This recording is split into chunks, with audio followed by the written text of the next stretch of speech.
তো আমি বলবো এই মুহূর্তে আমাদের ডেকে নিচ্ছি আমাদের সেই কর্ণধার, আমাদের সেই great leader, big dreamer Sohel স্যারকে, যিনি আমাদের মধ্যে পুরো প্রেজেন্টেশনটা দেখাবেন।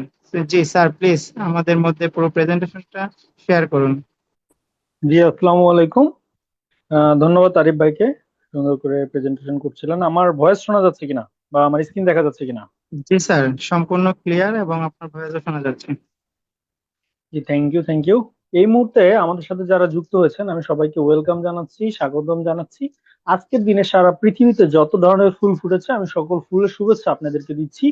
এ কারণে যে এই মুহূর্তে সারা পৃথিবীর বিভিন্ন মানুষ বিভিন্ন কাজে ব্যস্ত আছে, কিন্তু আমরা যারা এই মুহূর্তে এখানে উপস্থিত হয়েছি একটা লক্ষ্য বা উদ্দেশ্য নিয়ে উপস্থিত হয়েছি। অনেকে হয়তো জানি না কেন উপস্থিত হয়েছি, কারণ আপনার প্রিয় ব্যক্তি আপনাকে আসতে বলেছে, একটা লিঙ্ক পাঠিয়েছে, জয়েন করতে বলেছে, এই কারণে চলে আসছি। অনেকে হয়তো জেনেই আসছি যে আপনাদের কেন এখানে পাঠানো হয়েছে বা কি উদ্দেশ্যে পাঠানো হয়েছে। আমি আপনাদের বলবো, আপনি জেনে আসেন, না জেনে আসেন, ভুল করে আসেন, আর যেভাবেই আসেন, এই মুহূর্তে পৃথিবীতে যে যেভাবে সময় কাটাক না কেন, আপনার আগামী 30 থেকে 40 মিনিট সময় হতে যাচ্ছে লাইফের শ্রেষ্ঠ একটি সময়। কারণ এই সময়টা আপনার জীবনকে বদলে দিতে পারে। আমি আমার নামটাকে সবসময় লিখি বিগ ড্রিমার সোহেল। মূলত আমি নিজে শুধু স্বপ্ন দেখি না, বড় বড় স্বপ্ন অনেক মানুষকে দেখাই। তা আমি এরকম বলি এপিজে আবুল কালামের সাথে, सपना ओ नहीं है मेरे दोस्त जो अपने सोने में देखे, सपना ও होती है जो आपको सोने ना दे। স্বপ্ন ওটা যেটা আপনাকে, আপনি ঘুমিয়ে ঘুমিয়ে দেখেন ওইটা স্বপ্ন না, স্বপ্ন ওটা যেটা আপনাকে ঘুমাতে দেয় না। ঠিক আমরা যে এই জায়গায় আসছি, যেই স্বপ্নটা এখন দেখছি, সেটা হচ্ছে আমাদের প্রত্যেকটা মানুষের কিছু স্বপ্ন থাকে।